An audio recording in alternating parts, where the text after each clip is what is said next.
सरोज गर्ग जी। श्री हरिवंश। राधा वल्लभ श्री हरिवंश। महाराज जी, मैं पिछले कुछ 7-8 महीने से आपके प्रवचन सुन रही हूँ। मैं 23 साल से प्रिंसिपल के पद पर विद्यालय में सेवा दे रही हूँ। मैंने विद्यालय में विद्यार्थियों में परिवर्तन के लिए सुबह प्रार्थना सभा में कुछ मिनट का ध्यान एवं महापुरुषों जैसे चैतन्य महाप्रभु जी, स्वामी विवेकानंद महापुरुषों पर चर्चाओं की संस्कृति प्रचलित करने का प्रयास किया है। मेरा सवाल है कि आज आधुनिक शिक्षा प्रणाली केवल किताबी ज्ञान पर आधारित है। मैं मेरे विद्यार्थियों को किन नई विधियों से उनकी आध्यात्मिक ज्ञान की प्रगति में सहायता कर सकती हूँ? कृपया मेरा मार्गदर्शन करें। किसका प्रश्न है आपका? हाँ, सबसे पहले हमारी दृष्टि होनी चाहिए बच्चों की दिनचर्या पर। चाहे साधक हो या विद्यार्थी हो, जिसकी दिनचर्या ठीक नहीं है, उसका स्वस्थ ना विचार होगा और ना स्वस्थ शरीर होगा और ना वो उन्नति को प्राप्त होता है। सबसे पहले दिनचर्या। अब हमारी नई पीढ़ी की दिनचर्या ही खराब हो गई, क्योंकि सूर्य उदय के पहले उठने की दिनचर्या बहुत मंगलमयी होती है। अब बच्चे 10 बजे सो के उठ रहे हैं, 8 बजे सो के उठ रहे हैं। कोई महत्व ही नहीं कि भुवन भास्कर जो ज्ञान प्रदान करने वाले बुद्धि के दाता हैं, जिनका पूर्व से लेकर के आज तक वो जो भी थोड़ी समझ रखते हैं, अर्घ के द्वारा उनका स्वागत करना, वेद मंत्र गायत्री मंत्रों के द्वारा उनकी अर्चना वंदना करना। तो चलो, तुम्हें मंत्र नहीं ज्ञान है, तुम्हें ऐसा ज्ञान नहीं, तो कम से कम उनके आदर के लिए सैया का तो त्याग कर दो। वैसे 4 बजे प्रातः उठना सबके लिए अत्यंत आवश्यक है। अगर प्रातः 4 बजे नहीं उठे और आप सैया में सो रहे हैं, भगवान सूर्य उदय हो रहे हैं, तो आपकी बुद्धि क्षीण हो जाएगी, आपकी आयु क्षीण होगी, आपका श्री कांति तेज नष्ट हो जाएगा। आप देखो चेहरों में कहाँ तेज दिखाई दे रहा है, कहाँ तेज है? कांतिमान चेहरा, प्रकाशमयी वाणी, पवित्र आचार विचार कहाँ दिखाई दे रहा? ना शौचाचार का ज्ञान है, ना कोई दिनचर्या है। तो पहले बच्चों को सुबह उठना सिखाएं, अपनी दिनचर्या ऐसी करें 10 बजे तक सो ही जाएं। तो 11, 12, 1, 2, 3, 4, 6 घंटे हुए। हम करें और 1 घंटे सो लें, 7 घंटे अगर सो ले तो 5 बजे जग जाएंगे। तो हमें लगता है कि सूर्य उदय के घंटा भर पहले जग गए, 1 घंटा मतलब लगभग 6 बजे सूर्य उदय होते होंगे, तो 5 बजे सबसे पहले उठे। सबसे पहले उठ करके 2-4 भगवान नाम लेना सिखाए। हम कह रहे हैं माला नहीं, राधा राधा राधा राधा राधा राधा, बस। फिर धरती के पैर छुए, फिर उठकर माता पिता के चरणों को स्पर्श करे, जो बुजुर्ग जन है, बड़े जन है, सबके चरणों को प्रणाम करे। फिर जल पिए। जो बासी मुंह जल है ना, वो उदर के बहुत से रोगों को नष्ट करता है, ब्रह्मचर्य की पुष्टता करता है।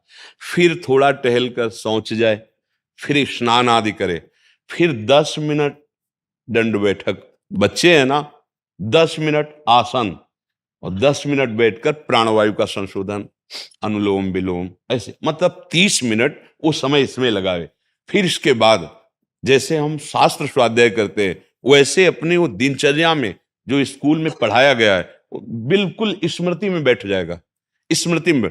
और आज का जो खान पान है, वो चाउमीन, पिज्जा, बर्गर, ये सैंडविच, ये जो चीजें हैं, ये उनकी आंतों को कमजोर करेंगे, उनकी बुद्धि को गिराएंगे। क्योंकि अपवित्र और गरिष्ठ वस्तुएं स्वाद में तो अच्छी लगती हैं, लेकिन ये स्वास्थ्य के लिए या बुद्धि पवित्रता के लिए बिल्कुल हानिकारक हैं। छोटे छोटे बच्चे इन्हीं को खा रहे हैं। छोटे छोटे बच्चों के हाथ में मोबाइल है, जो जो चाहे वो उसको देख सकते हैं। कैसे उनका जीवन बनेगा? तो ये प्रातः की दिनचर्या करके फिर जब स्कूल जाएं, तो वहां जिसे आप कहते हैं ध्यान, तो बच्चे हैं, वो किसका ध्यान करेंगे? ध्यान तब होता है जब हमारी एकाग्रता कुछ तो समिटी हो, कुछ तो हम ध्येय के विषय में जानते हो। ध्येय जिसका हम ध्यान धरने जा रहे हैं, उसके विषय में कुछ तो जानकारी हो कि हमें किसका ध्यान रखना है। जब ऐसे करोगे अंदर पूरी चंचलता चल रही, ध्यान तो हुआ नहीं ना। हाँ, जैसे हम लोग जब स्कूल में थे तो जाते ही एक प्रार्थना करवाई जाती थी, हे प्रभु आनंद दाता ज्ञान हमको दीजिए, शीघ्र सारे दुर्गुणों को दूर हमसे कीजिए, लीजिए हमको शरण में, हम सदाचारी बने, ब्रह्मचारी धर्म रक्षक वीर व्रतधारी बने। पूरा तो सुबह सुबह अब इसका प्रभाव पड़ता है। प्राय वैसे स्कूलों में अब भी होती होगी। प्रार्थना करवाते हैं, प्रार्थना करवाने के बाद जैसे शनिवार को बच्चों का एंजॉय डे होता है मनोरंजन के लिए, उस दिन मैंने जैसे चैतन्य महाप्रभु दिया। हाँ। तो बच्चों को नहीं पता था कौन है। हाँ, महापुरुषों के चरित्रों का तब प्रभाव पड़ेगा, पहले हम अपने चरित्र को सुधारें। हम लोगों को चाहिए कि बच्चों के साथ एकांतिक बैठक करें। 10-20 बच्चे, 50 बच्चे जो हैं, अब उनको बताएं कि देखो ये क्रिया करने से तुम्हारा पतन हो जाएगा। उसमें शर्माए नहीं। जैसे डॉक्टर अगर हमारे अंगों को देखकर शर्माएगा तो ऑपरेशन ही नहीं कर पाएगा। वो छोटे बच्चे हैं, वो गलत बच्चों की संगति से, अब आप बहुत बड़े महापुरुष का चरित्र बता रहे हैं, लेकिन बच्चों के संग से वो गंदी हरकतों में जा रहे हैं, वो गंदे व्यसनों में पड़ रहे हैं। पहले उनके चरित्र को हमें देखना होगा। अच्छा देखो, मोबाइल है, अच्छा है, रखो, क्योंकि तुम्हें कोई मान लो जा रहे हो और अगर कोई ऐसा, तो आप अपने घर फोन कर सकते हो, आवश्यक भी है मोबाइल, पर उसमें ये बातें नहीं देखनी चाहिए, ये बातें सुननी चाहिए। उनकी आप पहले दिनचर्या सुधारो। अगर उनकी दिनचर्या नहीं सुधरेगी ना, तो आप महापुरुषों के चरित्र गाएंगे और उनके चरित्र बिगड़ रहे हैं, तो वो बैठेंगे आपके सामने शांत, लेकिन कोई प्रभाव नहीं पड़ेगा। प्रभाव तब पड़ेगा जब हमारे चरित्र सुधरे। छोटे छोटे बच्चों में वो जैसे संक्रामक बीमारी फैल रही है, ऐसे इंद्रिय को बिल्कुल जो छूट दे करके गंदी बातें वो बढ़ रहे हैं, क्योंकि हमारे पास सब तरह के बच्चे हैं, छोटे छोटे बड़े बड़े। तो सबसे जैसे अपने लोगों की एक दृष्टि होती है, एक दृष्टि गई तो पता चल जाएगा आप कितने दिन के ब्रह्मचारी हो, कितने आप कैसे भ्रष्ट आचरण वाले हो, वो दृष्टि में पता चलता है। कुछ ऐसे चिन्ह होते हैं, यौगिक चिन्ह, जैसे पता चल जाता है, बोले हम 20 साल से, तो वो पता चल जाएगा कि तुम गप मार रहे हो कि है ऐसा। तो जैसे 13-14 वर्ष का बालक है, उसकी हालत देखी कि भाई ऐसा, तो तब वो अपनी हालत वर्णन करता है कि मेरी हालत ये। तो हमारी सबसे प्राथमिकता उसकी दिनचर्या सुधारिए। महापुरुषों के चरित्र तब थोड़ा हृदय, अब वो अपने ही चरित्र से ही ना तो बैठे रहेंगे, पर वो जहां भागेंगे तो अपने चरित्र बिगाड़ने वाले। तो ऐसी उनकी पहचान बताई जाए कि जैसे गलत स्पर्श क्या है, अच्छा स्पर्श क्या है। आपको कोई ऐसे स्पर्श कर रहा है मानो गलत स्पर्श कर रहा है, आपको कोई ऐसी सलाह दे रहा है मानो गलत सलाह दे रहा है। अगर आप ऐसा करते हैं तो आपकी बहुत हानि हो जाएगी, आप भूल भुलैया में फंस जाएंगे, स्मृति चली जाएगी, आपके शरीर में रोग पैदा। भयावह बात रखी जाए कि अगर ऐसा किया तो ऐसे परेशान। भोजन सुधारा जाए, उनके आचरण सुधारे जाए और उनसे मित्रवत व्यवहार किया जाए। टीचर का मतलब गुरु होता है, गुरु का मतलब माँ होता है। हमारे पास जितने भी लोग आते हैं उनको हमें प्यार देना माँ की तरह। माँ कैसे? थोड़ी सी गलती भी हो जाए डांट भी देंगे, लेकिन अपने बच्चे को जैसे हम डांटते हैं वैसे डांटेंगे। उसके साथ व्यवहार ऐसा नहीं करेंगे कि हमारा बच्चा होता उसकी जगह में तो हम कैसा व्यवहार करते।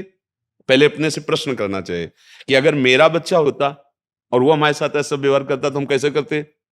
हम प्यार से समझाते, भाई चलो ऐसा। हमको वही दृष्टि रखनी है कि हमारे क्लास में जितने बच्चे हैं, मानो ये मेरे ही बच्चे हैं, उनके साथ ऐसा प्यार का व्यवहार। किसी की गलती में उसको विरोध के द्वारा सुधारा कम जा सकता है, प्यार के द्वारा ज्यादा सुधारा जा सकता है। उसको बार बार प्यार से समझा करके तो उस पर हम विजय पाएं। पहले उनकी दिनचर्या ठीक करें। अगर दिनचर्या ठीक हुई तो स्मृति और स्वास्थ्य, जैसे हमने कहा व्यायाम भी जरूरी। अब ये ठीक है ना, तो आप जो समझाओगे समझ में आ जाएगा। महापुरुषों की बात अगर सुनाओगे तो उत्साह आएगा। और जहां मन मलिन आचरणों की तरफ भाग जाता है फिर सुधारना मुश्किल होता है। ये जो टच वाला मोबाइल, बड़ा हुआ स्क्रीन वाला है ना, ये बच्चों के लिए बहुत हानिकारक है। क्योंकि एक तो वैसे इंद्रियां चंचल होती हैं और अभी नए नए विकास हो रहे हैं मन बुद्धि के, तो भागते हैं विषयों की तरफ। अब उनको पूरा ज्ञान है, सब गेम खेलना, उसमें सब मोबाइल में क्या है, ये कहते हैं सर्च करो तो कुछ भी संसार की बात आ जाएगी। अब उनमें से कोई चंचल बालक सर्च करके गंदी बातें दिखाएगा, वही संस्कार पड़ जाएंगे। तो कुछ अब कैसे संभाला जा सकता है? जिसके हाथ में स्क्रीन वाला बड़ा मोबाइल है वो बच्चा तो फिर गड़बड़ हो जाएगा। अगर छोटा मोबाइल दिया जाए कि आपको फोन करने के लिए ये है बस, अगर पढ़ाई लिखाई की तो हमारे सामने आप पढ़ो लिखो, उसमें जो भी है, मान लो ऐसा कुछ है और हम चेक करें मोबाइल उनका कि क्या देखता है। आजकल इतने बच्चे प्रवीण है ना कि वो आपको चेक भी करवा देंगे, बिल्कुल साफ स्वच्छ, कुछ नहीं उसमें, उनको पता है। हाँ, वो पूरा डेटा ही उड़ा देंगे, बहुत चतुर है। तो ये सुधारा जाए, तब हमारी पढ़ाई जो विद्या है वो भगवत स्वरूप है। ऐसा नहीं कि ये आधुनिक विद्या किस काम, ऐसा नहीं है। आधुनिक विद्या पहले बुद्धि को विकसित करती है, उसी विकास को हम आध्यात्मिक विद्या की तरफ मोड़ देते हैं। भाई आपके पास शक्ति है, आप उसे किसी के पीटने में या किसी के बचाने में लगा सकते हो, तो आपके पास विद्या ही है। आप उसे किसी की चोरी, हिंसा, छल कपट या किसी को बचाने और किसी का समर्थन, समाज सेवा, देशभक्ति, माता पिता की सेवा, इसमें लगा सकते हैं। और आध्यात्मिक विद्या में भी, ब्रह्म प्राप्ति, भगवत प्राप्ति में भी लगा सकते हैं। तो पहले विद्या प्राप्त करने के योग्य बालकों का खान पान, उनकी दिनचर्या, उनका उठना, उनका सोना, उनका संग, इस पर ज्यादा जोर दिया जाए, तभी बात बनेगी। अगर इस पर जोर नहीं दिया जाएगा, हम बात कर रहे हैं ब्रह्म ज्ञान की और वो मतलब स्थिति उनकी गिरती चली जा रही, तो वो बैठे जरूर रहेंगे, पल्ले कुछ नहीं पड़ेगा, क्योंकि पकड़ने वाली बुद्धि जो है वो गिर चुकी है, वो वासना में गिर चुकी है। इसलिए हम तो बहुत प्रार्थना करते हैं कि माता पिता भी अपनी दिनचर्या ऐसी सावधान रखो कि आपके संस्कार बच्चों के ऊपर पड़ेंगे। आप जहां घर में रह रहे हैं, जो वातावरण उपस्थित कर रहे हैं, उसी संस्कार से बच्चे पल रहे हैं, तुमको वैसे ही फिर भोगना पड़ेगा। आप उनके पहले गुरु हैं। आपको कुछ बातें ऐसी सावधानी से रखनी है अपने जीवन की, जो उनकी दृष्टि में ना आवे, जो उनकी दृष्टि में आए और उनका पतन करे, ऐसे बहुत सावधान। अब ऐसे ऐसे मूढ़ पुरुष हैं, ले आओ बच्चा, वो बोतल रखी हो, गिलास रखा है, क्या संस्कार डाल रहे हो तुम पिता हो या उसके शत्रु हो? तुम हंसी मजाक ऐसी बातें, और फिर उन बच्चों को तुम चाहते हो कि देशभक्त बन जाएं, वीर बन जाएं और ये दुर्गुण त्यागी बन जाएं। कैसे बन जाएंगे? पहले आप अपना आचरण, यही सबसे बड़ी कमी है। तो हमें अपने आचरण सुधारने हैं। हमें बच्चों को सुधारने के लिए पहले उनकी दिनचर्या पर ध्यान देनी है। कैसे हमें बैठना है, कैसे हमें बोलना है, कैसी हमारी दिनचर्या होनी चाहिए। फिर उसके बाद विद्या कोई भी पढ़ाओ, उसका प्रभाव पड़ेगा। तो इसलिए हमारी प्रार्थना है कि बच्चों को हमारी दिनचर्या कैसी होनी चाहिए, इस पर सबको सिखाओ। हमारे मित्र कैसे व्यवहार करते हैं, तो वो गंदा व्यवहार है, वो कैसा व्यवहार करते हैं, वो अच्छा व्यवहार है। कौन सा भोजन हमारा स्वास्थ्यवर्धक है, कौन सा भोजन हमारे स्वास्थ्य की हानि करता है। फिर विद्या पढ़ाओ, जो अपनी दिनचर्या जो आधुनिक विद्या है, उसके साथ साथ महापुरुषों के, जैसे आप कहते हैं, चरित्र बताते हैं। अब ये है कि स्कूल में, जैसे अभी किसी ने बताया था एकांतिक में कि वो राम कृष्ण ऐसा कुछ बोला या कुछ ऐसा, तो उसको दंडित किया गया। वो नाम कीर्तन या कुछ है, भला कैसे शुद्धि होगी? भगवान के नाम का विरोध टीचर कर रहे हैं। अगर वो मान लो तिलक लगा के गया है, तो सात्विक भाव वाला है ना, तो वो तिलक निषेध कर दो। ये तो मतलब भारत है, यहाँ तो ऐसा तो नहीं है। यहाँ तो बड़े बड़े चक्रवर्ती सम्राट भी ऐसे हुए जो अपने हाँ, तो अब ये क्या आधुनिकता फैल रही कि अगर बच्चा सात्विक भाव करके जाए तो उसे थप्पड़ मार दे, वो नाम कीर्तन या कुछ भागवतिक, तो उसको स्कूल से निकाल दे, तो फिर कैसे सुधार होगा? कैसे सुधार होगा? फिर तो गलत बात होगी। तो ये हमको भी सुधार करना है, हमारे बच्चों की दिनचर्या पर ध्यान देनी है। हम हर साधक से कहते हैं तुम्हारी दिनचर्या ही तुम्हारा भगवान है। अगर तुम्हारी दिनचर्या ठीक नहीं है तो सब बेकार है। दिनचर्या अपनी ठीक है और 12 वर्ष तक एक दिनचर्या में चले तो सिद्ध हो जाती है। कोई भी भागवतिक दिनचर्या या दैनिक दिनचर्या, तो एक परिपक्वता आ जाती है। अब यहाँ ना सोने का कोई समय है, ना जागने का, ना खाने का, ना कोई दिनचर्या है, तो कैसे कैसे? इसलिए सुधार किया जाए। हमारी तो यही बात समझ में आती है, और तो कुछ समझ में आएगा नहीं हमें। बिना अध्यात्म के, बिना जीवन को संयम में लाए, बिना पवित्र आचरण के किसी की उन्नति होने वाली नहीं। ये लौकिक उन्नति समझते हो? गंदे आचरण करके आप कुछ भी बन जाओ, तो जब गिरोगे तब तुम्हें पता चलेगा कहाँ से फेंके गए हो, आप कितने नीचे गिरे हो कि उठने लायक नहीं रहोगे। और शरीर तुम्हारा विनाशी थोड़ी छूटेगा। फिर इसके बाद जो दुर्गति होगी, फिर जैसे होता है ना कि आप तो ऐसा समझोगे अधर्म करने वाले बड़ी उन्नति को प्राप्त हो रहे हैं। उन्नति को प्राप्त नहीं हो रहे हैं, ऊंचे चढ़ा के पटके जाएंगे। ये ऊंचे चढ़ा के ऐसे पटके जाएंगे, किसी काम के नहीं रहेंगे। सारे सुकृत नष्ट हो रहे हैं। अधर्म आचरण करने वाला कभी सुखी नहीं, कभी शांत नहीं हो सकता, कभी वो आनंद का अनुभव नहीं कर सकता।